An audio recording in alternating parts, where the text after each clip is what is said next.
all. So one of the characteristics of conspiracy theorists is their ability to find and make connections to things that most of us find trivial and unimportant. But for them, it is a definite sign that somehow these things are linked and mean something. Thanks to StartAnswer58 for sending me this video. The author of this video makes all sorts of random connections and pulls orphaned quotes, mashing them together to suit his narrative that somehow goddess worship leads people to worship the goddess. And in doing so, are trying to overthrow Christianity? Why, you may ask? Because goddess worship, silly. That's why. Are you even listening? Anyways, I hope you enjoy, and as always, the links are provided below. Hey guys, it's KJ from the Scariest Movie Ever channel on YouTube. What's up, KJ? And I want to talk a little bit about just some of the crazy things that are happening right now in the world and some connections I found there.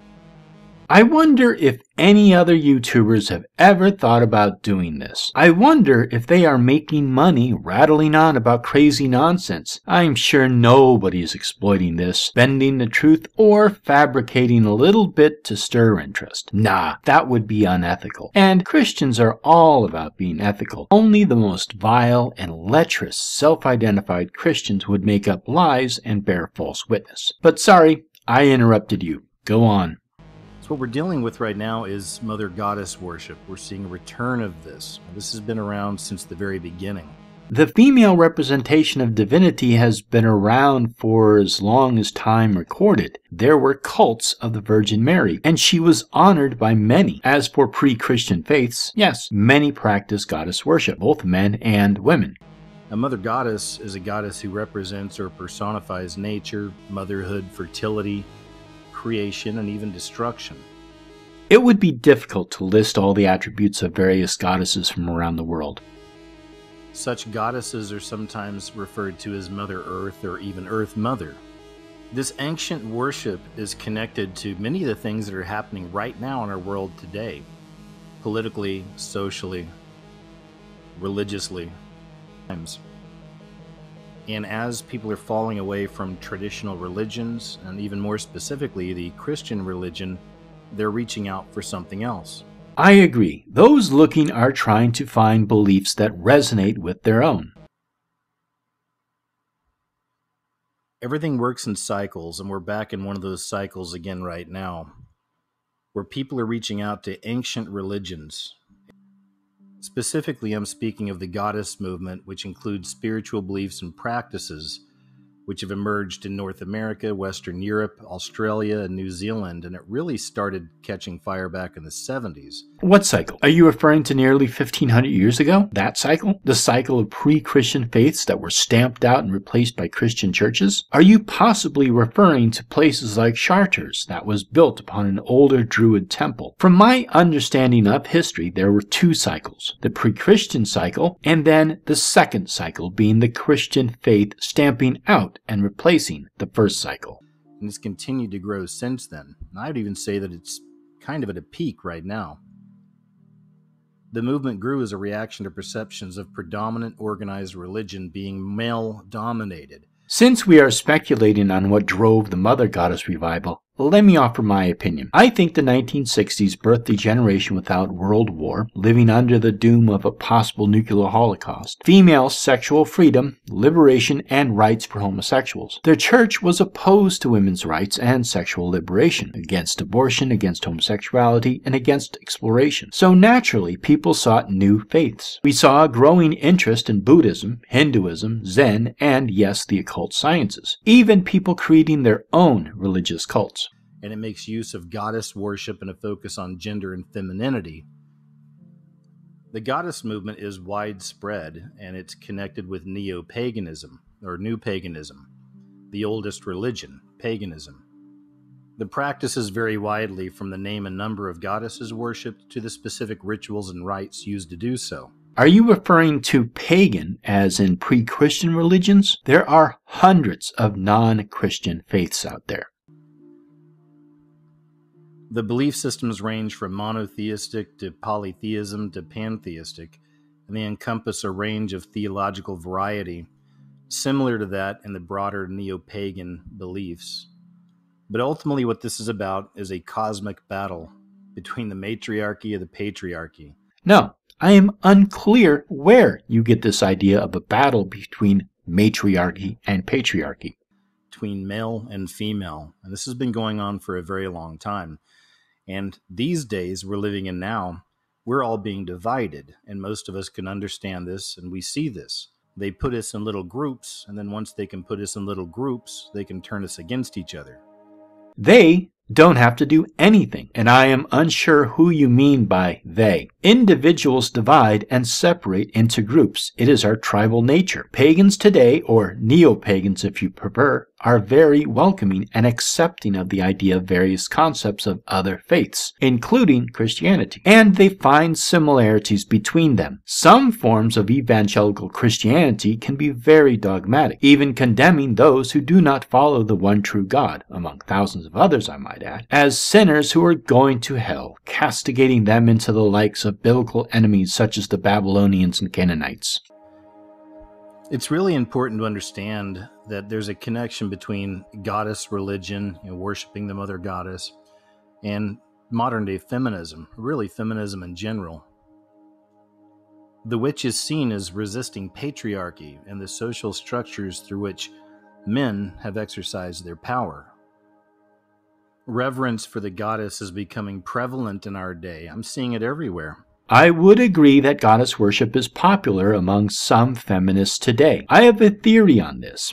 I see social structures as a pendulum. For thousands of years, the pendulum was on the male side, the masculine god figure. Women were not allowed to become priests. Their rights were ignored, and now today, with the growth of women's rights in the past 50 or so odd years, the pendulum is swinging far to the female side. We see extremes in feminist ideology. As time goes on, we find the pendulum swinging back and forth, eventually settling into balance between masculine and feminine energies. Balance is being restored, and the feminine energy is sinking with masculine energy. Now, this is, of course, all my own opinion. And the goddess is embraced by witchcraft, radical feminism, the occult, and the liberal church.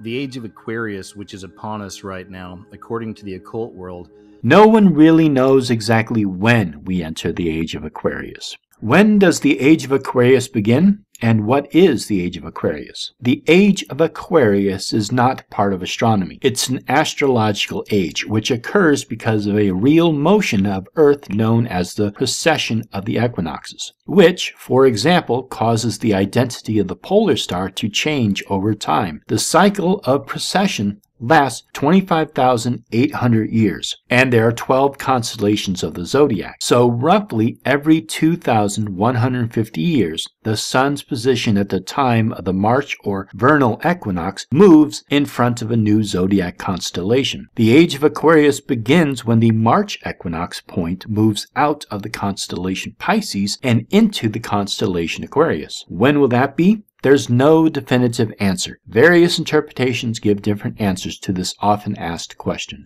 Is a feminine age, and likewise those who hold this view believe that the current masculine age has been an age of destruction and broken relationships among humanity.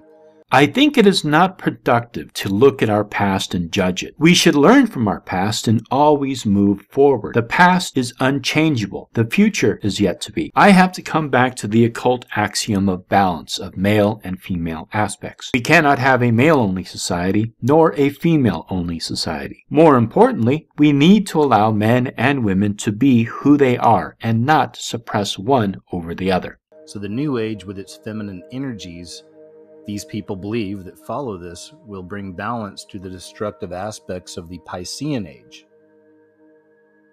So this really is a war of ideas. This really is a war of beliefs. There is no war of ideas or a war of beliefs, at least not between the goddess religion and the the Christian faith. Christianity teaches that God is transcendent and separate from nature and is represented to humankind typically through masculine imagery. Witchcraft holds a pantheistic view of God, that God is nature. Therefore, God is in all things and all things are a part of God. However, this God is in all actuality a goddess. You are already aware of this because you touched on it earlier. The belief systems range from monotheistic to polytheism to pantheistic. There are many views of deity by modern pagans today. Some believe in a monotheism, polytheism, pantheism, animism, even atheism, instead seeing the gods as aspects of ourselves.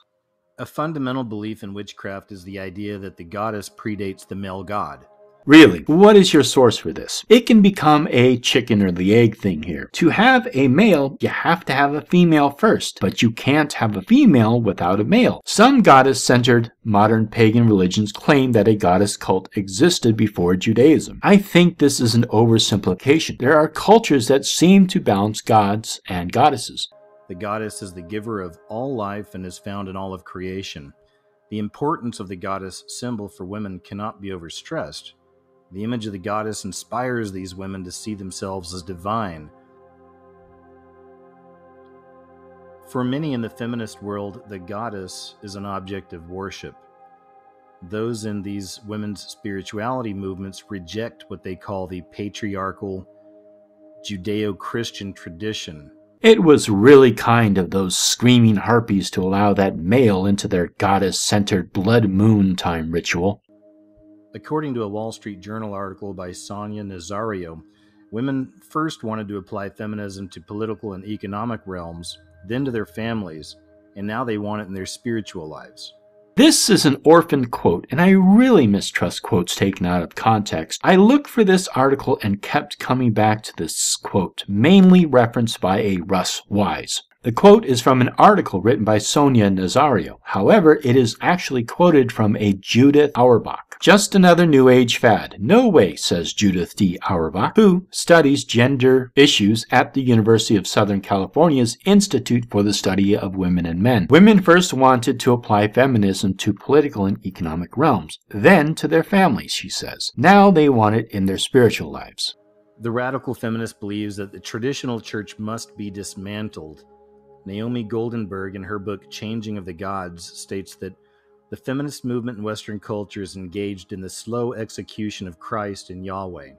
It is likely that as we watch Christ and Yahweh tumble to the ground, we will completely outgrow the need for an external God. This sentence contains two quotes sandwiched together and peppered with your own opinion, and you are not clarifying this for your listeners. Naomi Goldenberg wrote nothing about dismantling the church. Her first actual quote is in reference to her realizing that the male concept of God would need to change if women are to take on roles of rabbis, priests, and ministers. She wrote, "I imagined women functioning as rabbis, priests, and ministers. I pictured women wearing clerical garb and performing clerical duties, and suddenly I saw a problem. How could women represent a male god? The feminist movement in Western culture is engaged in the slow execution of Christ and Yahweh." From Naomi Goldberg's Changing the Gods, Chapter 1, page 4. Later, she writes in the next chapter, last paragraph, "More and more theorists will realize the futility of efforts to reform Judaism and Christianity. Gods who prefer men to women and spirit to body would no longer command respect.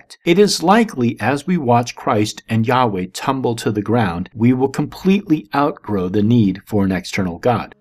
The deity that many in the feminist camp are searching for takes on the form of goddess. Some in the goddess movement, according to a Wall Street Journal article, pray for the time when science will make men unnecessary for procreation.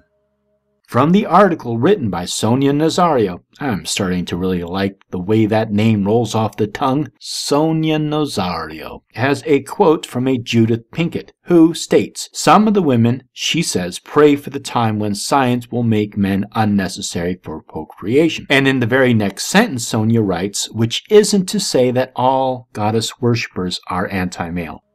The radical feminist sees the goddess movement as a spiritual outlet for her long-held beliefs. Really, she does? The deity that many in the feminist camp are searching for takes in the form of the goddess? Really? Anyhow, this is the end of this video. Again, thank you so much, StarDancer58, for your support and for linking me this video. Thank you all for watching, and blessed be.